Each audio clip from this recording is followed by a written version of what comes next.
Hey, Tony Gaston here, coming back on here.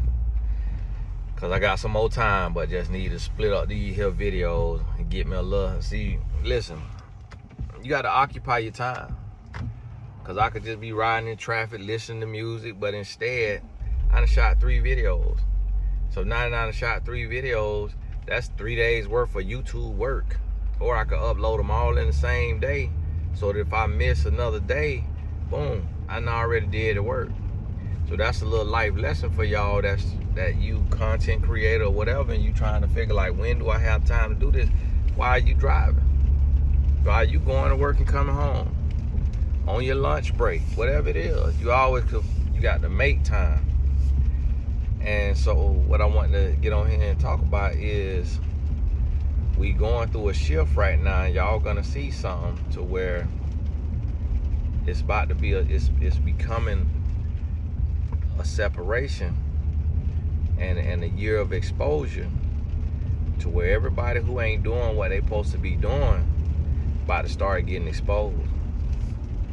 It's about to get real to where people about to start getting exposed, and it's gonna be bad. And so you got to realize and understand that though, it's about to get bad.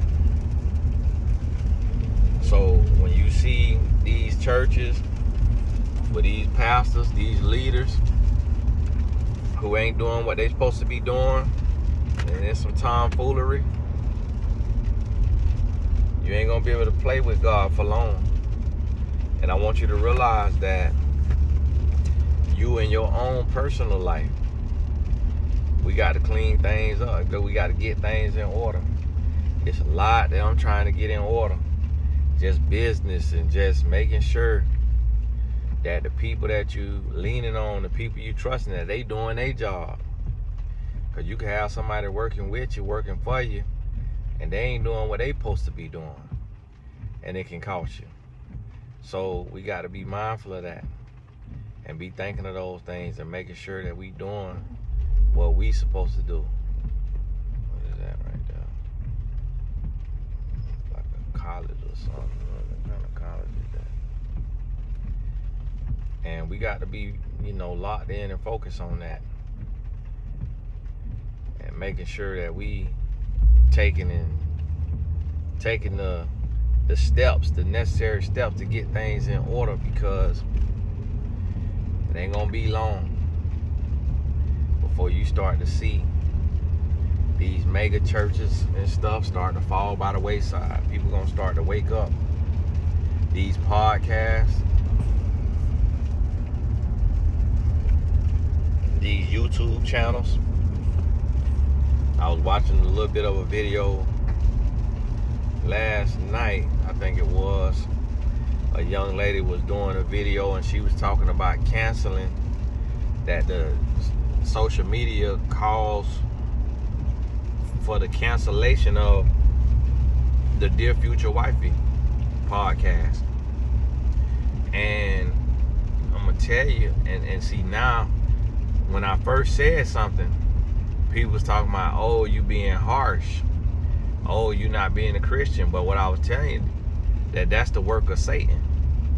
That what Dear Future Wifey is doing has nothing to do with God. That is not the work of God. What he is doing is you got to realize, he hand selecting these stories. He hand selecting these stories, and he's using these pitiful relationships to give himself room to be pitiful in relationships. So when he shows a couple who say, I don't like you, I just seen a little title of Cornelius Lindsay, Heather and Cornelius Lindsay, which a lot of people in their church came out about them misappropriating funds back in the past, them being like abusive leaders or gaslighting, narcissistic leaders, and all of that. So now, him knowing that, he bring them on the podcast. And with that podcast doing the work of the devil, That's how you know the people who go on there is doing the work of the devil. You doing the work of the devil if you go on there. If you see somebody is putting out a narrative, and it's a toxic narrative, you shouldn't want no parts of that. He asked me to come on. I told him no.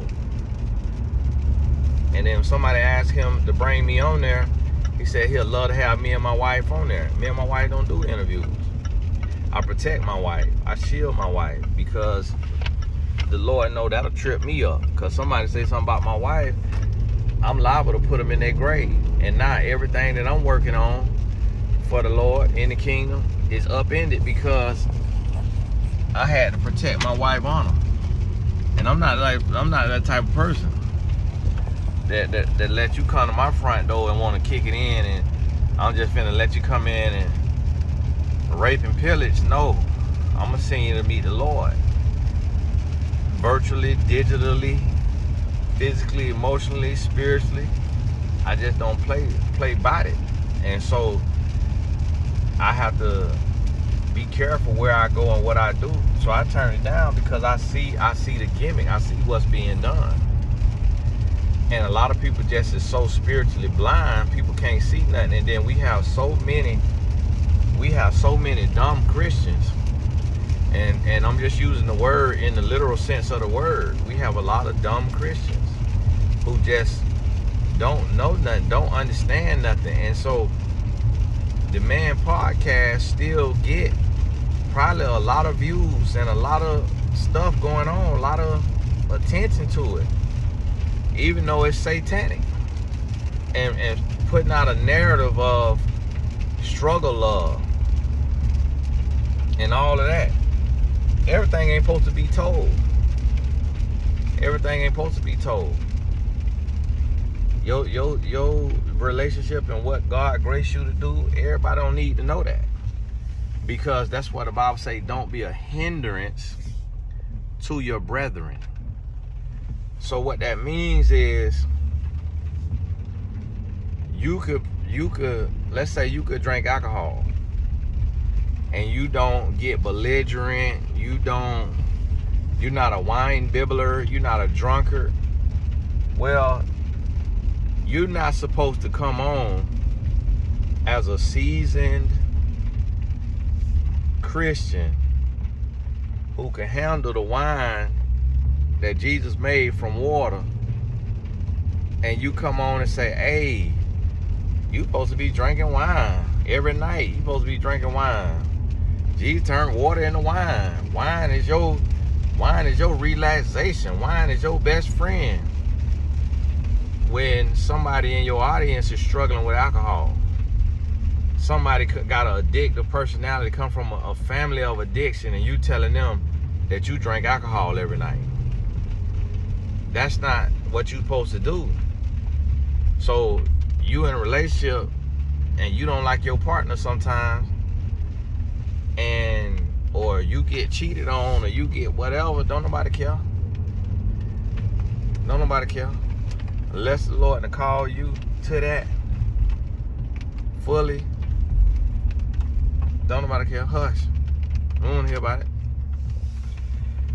And so he bring these on, and he do these interviews, and it's about to start getting exposed. So now when people who don't even walk with the Lord start calling you out, when non-Christians start calling you out, you know it's bad. You know it's getting bad. And then it hit me that, okay, boom, right when P. Diddy case about to happen, here go TDJ give up his church. He give up the church. He could have did that 2 years ago. Could have did that 5 years ago. He been old enough to retire. Could have been did that. How in the world, the day before the trial start, it's like, come on, bro. Like, how obvious can you be? Like, can you make it any more obvious? And then if that's not the reason you did it, the Bible say don't let your good be evil spoken of. So at this point, just let the trial go all the way through then. Because now you're letting your good be evil spoken of, because they say you is a power bottle. So if you see they say you're a power bottle, you see we got video you of at the P. Diddy party. We got pictures of you with P. Diddy. And then the weekend before, I don't know if it was a weekend or 2 weekends before, you step down from your church and then you turn it over to your daughter, who technically is in biblical sin because she in her second marriage, or I don't know if she in her second marriage, but her husband is in his second marriage. So technically in biblical sin. So y'all is justified and okay to sit out there in the pews and get the lesson, but I don't know if y'all supposed to be standing up teaching nothing. I don't know if a man who divorced his first wife, who he got 3 kids with, and who helped him build his church in LA, is allowed to be a minister in his second marriage with a woman that he met while he was married, and then lied and said that he wasn't married when he met her. I don't know if God condoned that, because I talked to Torrey's ex-wife, Lori. I know her personally, and she told me that he went to Mega Fest with Devon Franklin, and he met Sarah. And then she say not long after that, he say he wanted a divorce. And they got divorced on like a October or something like that. And as soon as the divorce was final in October, he married Sarah in November. And then came out and told the church that he didn't meet Sarah until after his divorce. And that is a bold-faced lie. And because he told that lie to deceive the church, the Potter's House, or whatever they're gonna call it, is gonna fail. It's gonna fail in the kingdom. It might stay open as a business and make money and be raking people over the coals for their tithes, but I don't know if God gonna be in there. I don't know if God gonna have anything to do with it, unless they repent, unless he fall on his face and he repent, and he come out and tell the truth, and tell that yes, he knew Sarah while he was married, and that he decided to go through with his divorce after he met her. Unless he come out and tell that truth, God ain't gonna bless that church. If you building on lies. But I made it home with the food. God bless you. Keep your head up, and y'all better get ready, because it's finna start. The bottom finna fall out for folks that playing with God. It finna fall out. God bless you, and we're gonna be in touch.